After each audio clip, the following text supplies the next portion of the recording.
The journey begins, but where else? A Mexican goth bar in the downtown area of Tucson. The people watching is above par, the unisex bathroom line longer than necessary, and the company, when it's one of your best homies, is superb. I am feeling at home.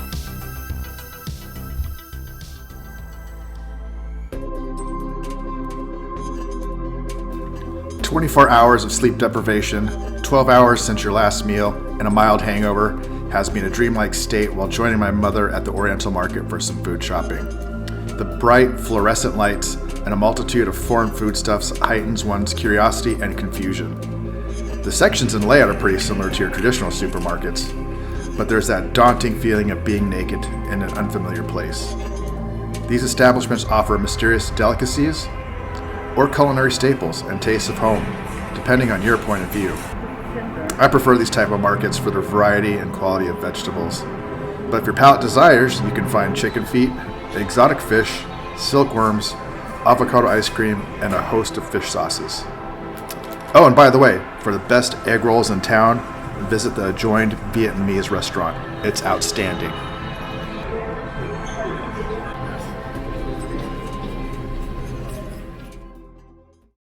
Well, dashing through the snow on a one-horse open sleigh. He's probably better down here, I guess. Wants to hide behind me, huh? What's that bunny doing? Looking funny on my head. Campbell.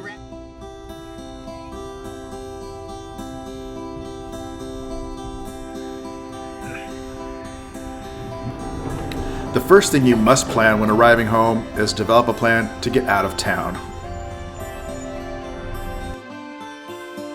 Las Vegas has been somewhat of a family tradition, but the thirst to travel at the tail end of the pandemic has air and hotel prices off the charts. So this year we opted for a former home of mine, the magical area of Palm Springs, California. It's got it all: remarkable landscapes, an incredible art scene, celebrity chefs, celebrities in general, and a rich history courtesy of old school Hollywood. But I really came to see what has changed since I lived here and let my mother exercise her gambling addiction.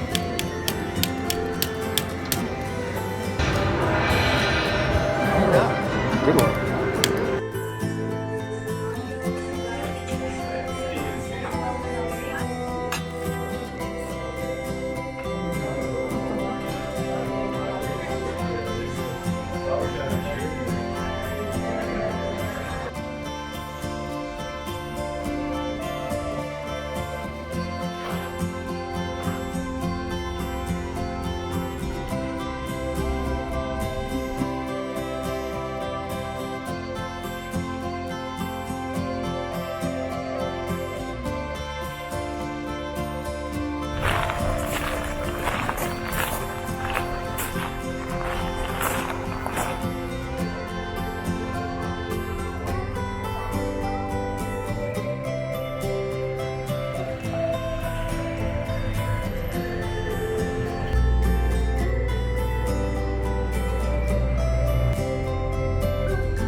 Would you expect to find great hidden treasure ramen shops in Tucson?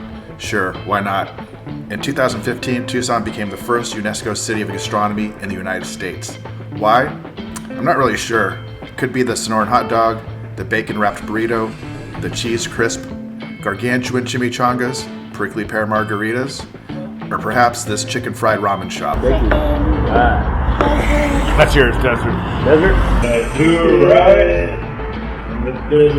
We're jumping off into this bad boy. Don't splash.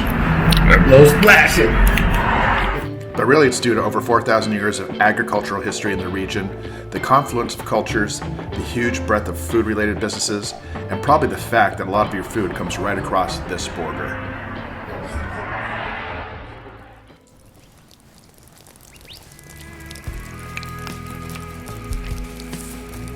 I think one of the most poetic experiences you can have, without words, is rain in the desert. The dry, sun-scorched earth and resilient plants soak up the moisture in glorious ways and show gratitude by releasing a scent like no other. It's a mix of relief, new life, and promise.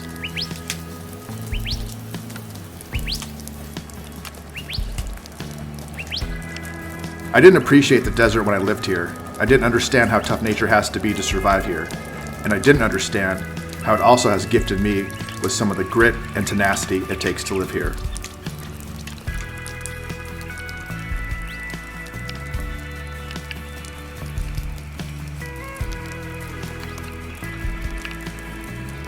The saguaro cactus is that icon. It can grow over 50 feet tall, weigh over 6 tons, live over 200 years in weather that ranges from freezing to over 115 degrees, all with about 10 inches of the celebrated rain a year.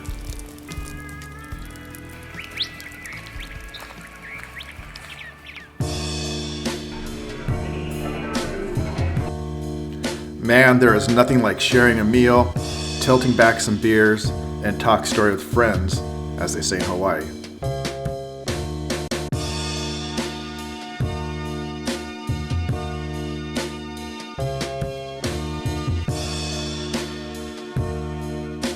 To catch up with the people that are the reason you call home, home. To see what's new, how we're getting old, how getting the band back together is going, experiencing burgeoning families, toast, laugh, and remember.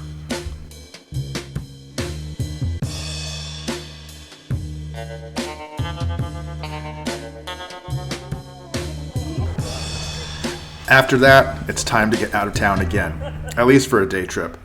Gather up some lifelong friends and do some super heterosexual activities like antiquing. My favorite local getaway is Bisbee, Arizona, a 1900s mining boom town that, at some point, was the largest city between St. Louis and San Francisco. Bisbee was one of the most cultured cities in the West. Now, it's more like Sedona, but broke, more punk rock, more flea market, and infinitely more interesting.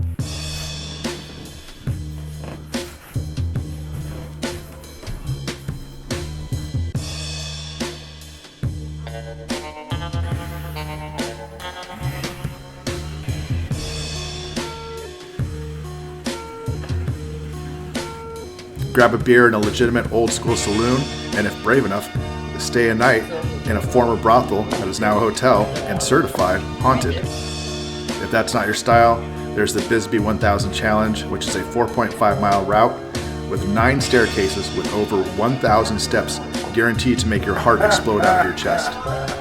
We did about 100 stairs and then opted for tacos.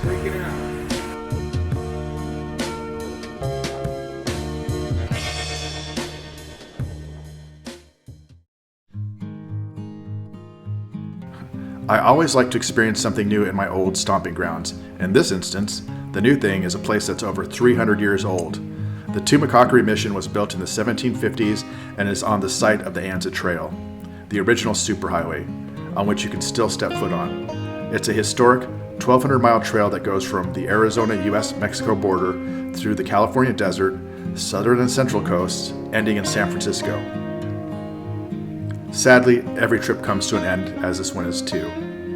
Places like this help you remember someone has been here before us, and we will all become that someone. Happy trails, and see you next time.